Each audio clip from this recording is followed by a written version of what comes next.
beautiful. Greenwood.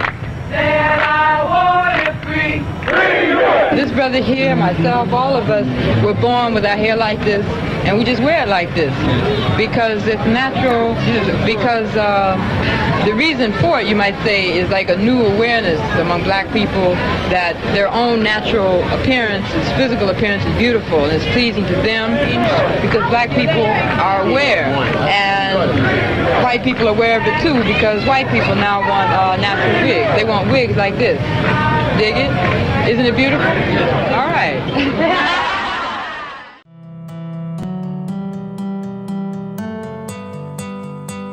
I think it's long overdue. I think it's very long overdue. I think that it never should have taken a step back from the 70s. It should have just continued to boom. And just the fact that we even have a natural movement now, it shouldn't be called a movement. It should just take place. It should have never stopped taking place from the 70s. I can't imagine what our culture would be like if, everything had been the same from that point on. I think that there would be a lot more positivity going on in our culture. So I hope that it's just the start of something great. To wear one's hair naturally is to avoid the chemical process of changing your hair's natural texture. The reasons why women choose to go natural varies from one person to the next. Whatever the reason, one thing remains the same. Most people have a choice in the matter, while others do not. Sharon Ruffin started her natural hair journey after conquering her first bout with cancer. During that time, the chemo treatments caused her to lose her hair. But when it grew back, she decided to embrace it in its natural state. My natural hair journey started in 2009, 2010, because when I was growing up, I had very short hair. It wasn't even long enough to put in a ponytail. But it wasn't until my husband had passed in 2009, my two daughters started wearing their heads in dreads.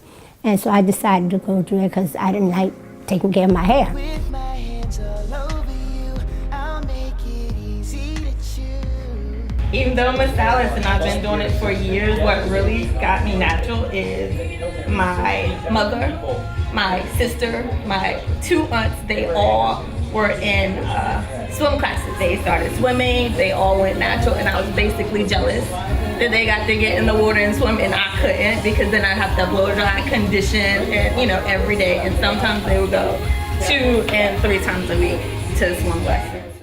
I actually went natural by default.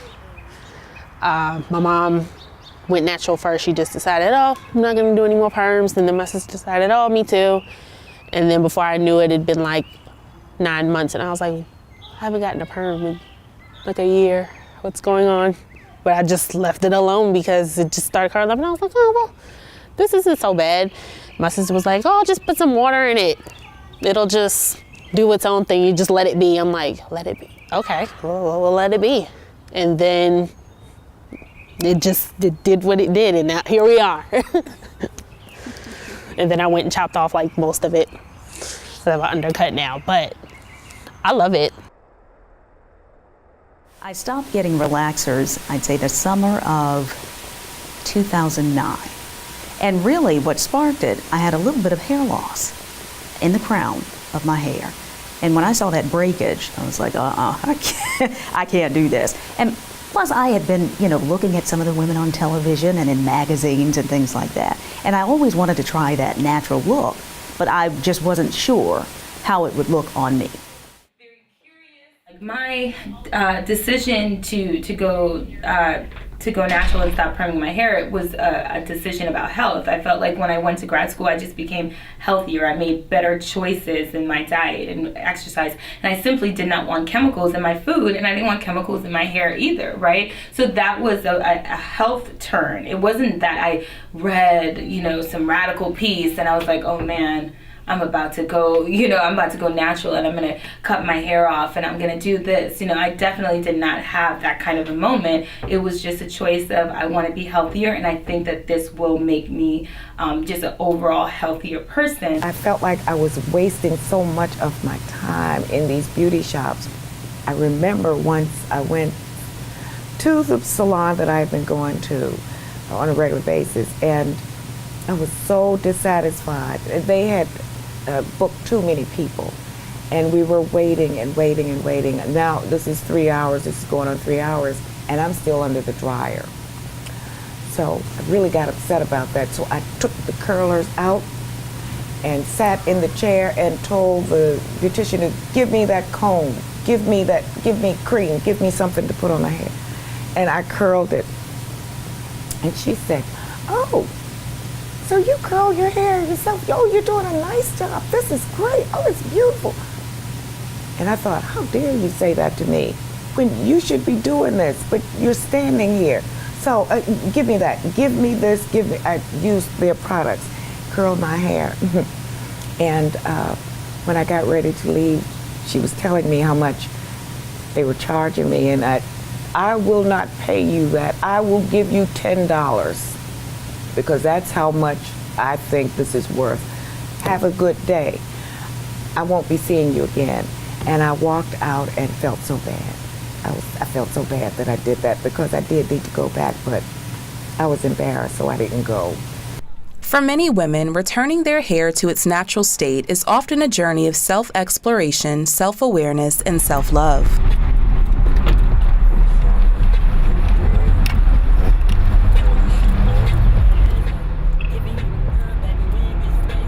I think a lot of women who start this journey, it is a journey not to just loving your hair, but self-love. I feel like a lot of women, again, they may think that the European style, the straight hair, the weaves, and no shade to the weaves, I mean, because that's a protective style, don't get me wrong. But I feel like a lot of times women think that you are supposed to look a certain way to conform. But again, I feel like one of the biggest things I could tell her is to just look at yourself and know you're beautiful. This is the way that you were made, so embrace it. Everybody has a different texture, everybody has a different length. And I just think the biggest thing is finding what works for your hair and moving forward with that. It definitely taught me a lot about loving yourself, loving who I am as a person, loving everything that comes from me. I don't have to have straight hair to be pretty. I don't have to have straight hair to be a good person. My hair doesn't have to be straight in order to have good hair. My hair is good. It is flourishing. After I started working with it, I started getting these comments. Specifically, one weekend we were in Culpeper, and this man said, "I like what you're doing with your hair, sister." Oh, okay, thank you. This is something, maybe I can work with this. And as the time went on, I discovered that the natural hair gave me more power. I wasn't as shy. I wouldn't go places because of my hair sometimes. But with the natural hair, all I need is to know when and where. Perhaps not as big in numbers, but many Black women were fortunate enough to have been natural all their lives. I definitely thank our mother for not jumping to society's heels and, for not giving us a perm at any type of chemical products in our hair, because it definitely helps us in the long run. Well, all of my friends were either white, so they had straight hair, and they didn't have natural hair like I grew up having. My best friends, all of my friends, they had relaxers in their hair. So I was the one that was crying to my parents every day, "Oh my gosh, can I get a relaxer?" Hair texture is a topic amongst Black women, whether they wear their hair naturally or not. At times, one's own Blackness or ethnic authenticity is questioned based on the texture of their hair. It's like a setback to everybody that "Oh wow, you have a really good grain of hair. You have to be mixed with something. You just can't be black the whole time." So after a while, we just got tired of it. And we're like, "We're black. We're black. We're black." And they're like, "You sure?" No, black and no. what? And no, black and black. Where are you from? We're black. America. Yeah. In grade school, I was always picked on. I was always teased. So whether my hair was straight, whether it was in a ponytail, whether I tried to do my natural curly ponytail. something was always said. Not necessarily my family, but just adults that I would encounter, whether it be school, church. Use your complexion to your advantage. Make sure you have that straight hair, because that's your way to get that job, or that's your way to get that casting call for certain things that I may have been interested in. For a long time, I was like that. I want my hair to look like that. I want my hair to get like that. But I had to realize that your hair's not going to do that. Everybody's different. Just like your fingerprints aren't the same as anyone else's. My sister and I, she's natural too, and our hair is nothing alike. She has a wider curl, I have a tighter curl. My mom, same way, and she's my mom. It hurts my heart a little bit to hear other people say, I don't like my hair. I wish I had this hair. I'm like, no, your hair is beautiful. It's beautiful, whether it's what they call a 4C, whether it's like super kinky or super wavy. All hair does different things. Things that look good on somebody with kinkier hair don't always look good on somebody with wavy hair, and vice versa. I was that kid who would always see those models on the commercials getting out of the pool, and they would be brushing their hair back, and it was flat and it was straight, and I wanted that. And now I'm just like, I wish my hair would do that mess when I get out the pool. The effects of slavery have lived on much longer than the physical captivity that blacks endured. From that time, black women have held on to the mentality that everything about their natural appearance is not acceptable, and have passed that idea down through the generations, whether consciously or subconsciously. I had a cousin that used to live with us, and her hair was very long and very good. She had good hair, and we didn't have good hair. So when she got angry with us, that's some of the things she would say to us, look at your nappy hair, but you wish you had good hair like me. And what is good hair anyway? Hair is hair. The hair that grows from your head. How is that not good enough? I always would look at certain things that it went back to slavery, or the mentality that was, I would say, brainwashed into the slaves, because how they looked and the color of their skin, and even at the time the texture of their hair. But we don't realize the effects of that mentality. I think in a lot of areas where we as a race of people are manipulated and still controlled, and we don't even realize it. Well, again, I think that kind of all goes back to just this slavery mentality, us trying so hard to conform and be what they want us to be, but not necessarily what they want us to be, but what we think they want us to be, because I don't want to be called that N-word. I don't want to have my nappy hair out, so I'm going to make sure that it looks as close to what I believe they want, so I won't stand out in a black way. So I feel like a lot of the black men and women who I guess in some ways may feel ostracized about having that natural hair, I think it's just because of how they were brought up, thinking that we have to look a certain way. The media world has probably done more harm than good when it comes to representing women of color. Often it seems that only a certain type of black woman with a certain type of look is accepted on a larger platform. In 2016, is there evidence of change? Ever so often I'll get an email, asking me to go back to the straight look, because some people think, some men and women think that the straighter, longer hair looks better on me. And usually my response is that the straighter, longer hair does not grow from my scalp naturally. And it's a lot to keep up that straight, long hair. And so right now, I'm comfortable with my natural hair. And plus, in the television business, we all have consultants, not just here at NBC 12, there are consultants for all of the stations here. And basically all of the women, black, white, whatever, we all look the same. We have the same type style dresses, we have the same type haircuts, long, straight, or even short, straight. Somebody needs to be a little bit different. Why not me? More times than not, for black women, the criticism of hair comes from other African Americans. Negative words or looks are commonplace in a crowd of your own. So the question becomes, are we as a people working on our own demise? Again, I haven't received a lot of negative emails at all, but I remember it was one email, and it was from a gentleman who said that he and his family didn't think that that was perhaps the most professional look, and that it would stop me perhaps from moving on up in this career. Well, first of all, sir, you're not in this business. And second of all, I get more calls now with natural hair from outside of this news station than I did ever before, because it's something different. And it's me naturally. I've been places, I've been in restaurants and everything where people, Caucasian women, Indian women, or, they say, how can they get their hair like mine? They want a kinky. Other hairstylists that I do their hair, my Caucasian friends, they all want to try it and see what it's like to have that big curly hair. For African American women, the hesitation to wear their natural hair is often in direct relation to the professional backlash that may occur. And there are not a lot of people like me in my office. Actually, I am the only person of color in my office setting.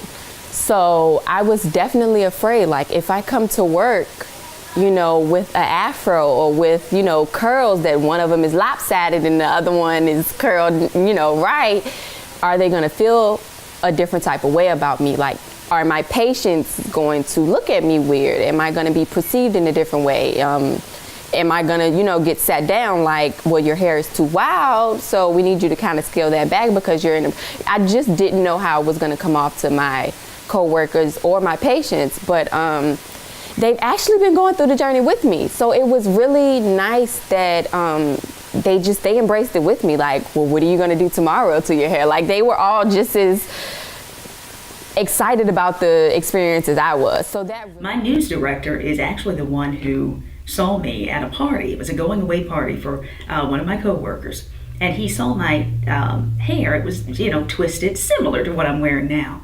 And he said, Carla, why don't you ever wear that on television?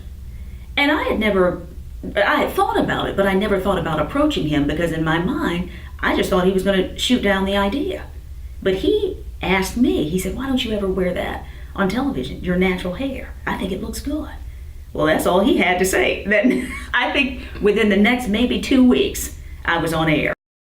I have clients who run whole corporations and they're the only woman in a position of, power and authority. They're much less African American and they can't do it yet. They're afraid they don't know how people are gonna see them, if they're gonna pay more attention to their hair instead of, what they're saying. Are they still gonna take them seriously? It's real fears that people have. I had a job interview probably 3 years ago, maybe 4, closer to when I was fresh out of college. And I remember I had a job interview. Oh my gosh, I wanted the job so bad. And I wanted to have my hair in a curly bun because I was natural then, but I didn't really wear it out as much. And so I had it up, and I remember a role model in my life told me, oh, no, you better not go on that job interview with that bun. You better go get that hair pressed out. And so that was always a fear of mine. I think even to this day, I don't go on a lot of interviews that I feel like I want to go on, not because I don't think I qualify for the job, but because I'm conflicted about how my hair should look. I do think in academia there is a little bit more leeway. However, I do think that the notion of having a polished professional look, the rhetoric and the kind of ideology behind that is also one that alienates Black women in terms of the expression of their hair. Overall, the thing I see the most in terms of sort of around discourse or public discourse around natural hair from an interpersonal space is that a lot of times I feel as a Black woman, our bodies are sort of this on public display or sort of this public space where people feel as if they can sort of touch us or pet us, but particularly on our bodies, our hair, it's like that's some kind of open space for people to feel free to sort of explore their curiosities in a way that's inappropriate. A lot of times, oftentimes you'll see people want to touch Black women's hair or have inappropriate questions, right? So sometimes you may get a question like, is that your hair, right? Or you change it so often, right? And these are sort of microaggressions, right? It doesn't mean that they have to be bad intentions or that they're trying to hurt your feelings or any of those types of things. But I think that, again, how often do we ask other people about if their body parts belong to them or if reasons for changing things. The key piece being that it's nothing wrong with asking questions and being curious, but I feel like, again, nobody's body is sort of this public open space. I feel for the most part with hair is that it is with Black women. You know what I mean? So like if there was a white woman who had breast implants, I don't think people would go up and be like, "Oh, those are your real breasts, can I touch them?" Right? Because that's inappropriate. So what is it about hair that we feel that that's a freer space somehow, even though it's still objectifying a part of a person's body? When people watch me on TV, I'm not there to look pretty. I'm there to deliver the news. And you take it or leave it. That's what I say. You know, I'm not here, and that's usually what I respond, especially to the men that email me. I'm not here getting paid to look pretty for you. I appreciate you thinking. I appreciate you thinking that, but that's not why I'm here. I'm here to deliver the news. And so, I mean, you have to tap into what you know, because we all have a gift. You have to tap into what makes you special and be happy with that. I think it's a larger issue about the ways that women's bodies are policed, right? The expectation that you got to wear Spanx, you got to keep it in, you got to, it's always about disciplining your body and maintaining it in a particular way that is contained, right? And I think Black women, it becomes even more evident because of the language around their hair. And I think definitely in our community, it's certainly more heightened and even more policed. Natural hair means that a hair has not been treated with any chemical relaxers. An afro, that small or voluminous halo of highly textured hair that floats above some Black women's scalps, does not mean that she's about to set off the revolution. There is nothing dreadful about dreadlocks. They're also not a sign that someone sells or smokes marijuana. And by the way, they're locks, not dreads. And a Black woman who chemically straightens her hair is not trying to be white. When in doubt, of course, the best course of action is to understand a Black woman by what's in her head, not what's on it. So right now, this is what natural is to me. No wigs, no scarves, natural. I dreamed the other night that I was high on a cliff, and guess who was on my right? My hair is beautiful. My hair is unique.